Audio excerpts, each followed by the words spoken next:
திருச்சி மாவட்டம் தில்லைநகரில் உள்ள மாவட்ட கழக அலுவலகத்தில் அதிமுக திருச்சி மாநகர் மாவட்ட கழகம் சார்பில் மாவட்ட கழக செயலாளரும் முன்னாள் துணை மேயருமான ஜே சீனிவாசன் தலைமையில் மாவட்ட நிர்வாகிகளுடனான ஆலோசனைக் கூட்டம் நடைபெற்றது. இக்கூட்டத்தில் மத்திய மாநில அரசுகளை கண்டித்து வருகிற 29ஆம் தேதி அன்று தஞ்சாவூர் திலகர் திடலில் நடைபெறும் மாபெரும் கண்டன ஆர்ப்பாட்டத்தில் மாநகர் மாவட்ட கழகத்தின் சார்பாக நிர்வாகிகளும் தொண்டர்களும் கலந்து கொள்வது என தீர்மானம் நிறைவேற்றப்பட்டது.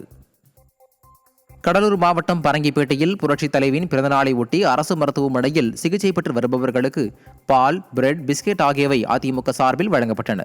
கடலூர் கிழக்கு மாவட்ட செயலாளரும் சிதம்பரம் அதிமுக சட்டமன்ற உறுப்பினருமான KA பாண்டியன் நோயாளிகளை நேரில் சந்தித்து ஆறுதல் கூறி பொருட்களை வழங்கினார். தஞ்சாவூர் மாவட்டம் கும்பகோணம் அருகே புரட்சித் தலைவியின் பிறந்தநாளையொட்டி கோல போட்டி நடைபெற்றது.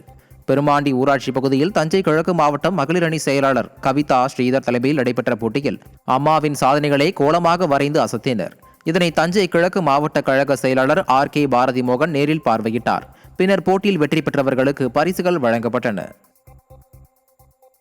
திருவள்ளூர் மாவட்டம் பூந்தமல்லியில் புரட்சித் தலைவி ஜெயலலிதாவின் பிறந்தநாளையொட்டி மக்களுக்கு அன்னதானம் வழங்கப்பட்டது. இதில் சிறப்பு விருந்தினராக அதிமுக முன்னாள் சட்டமன்ற உறுப்பினர் மணிமாறன் கழகக்கொடி ஏற்றி பொதுமக்களுக்கு உணவுகளை வழங்கினார். இந்நிகழ்வில் கழக நிர்வாகிகள் ஏராளமானோர் உடனிருந்தனர்.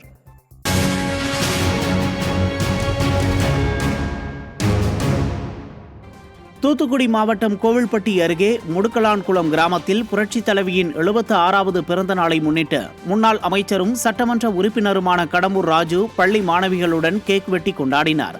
பின்னர் பள்ளி மாணவ மாணவிகளுக்கு கேக் மற்றும் அன்னதானம் வழங்கப்பட்டது. இதில் அதிமுக நிர்வாகிகள் பலர் கலந்து கொண்டனர். விருதுநகர் வெற்றிலையூரணி கிராமத்தில் விருதுநகர் கிழக்கு மாவட்ட செயலாளர் RK ரவிச்சந்திரன் புரட்சித் தலைவியின் திருவுருவ படத்திற்கு மலர்தூவி மரியாதை செலுத்தினர். தொடர்ந்து RC தொடக்கப்பள்ளி மற்றும் TELC தொடக்கப்பள்ளியில் படிக்கும் மாணவ மாணவிகளுக்கு இனிப்புகள் மற்றும் நலத்திட்ட உதவிகளை வழங்கினார். இந்த நிகழ்ச்சியில் கழக நிர்வாகிகள் பலர் கலந்து கொண்டனர்.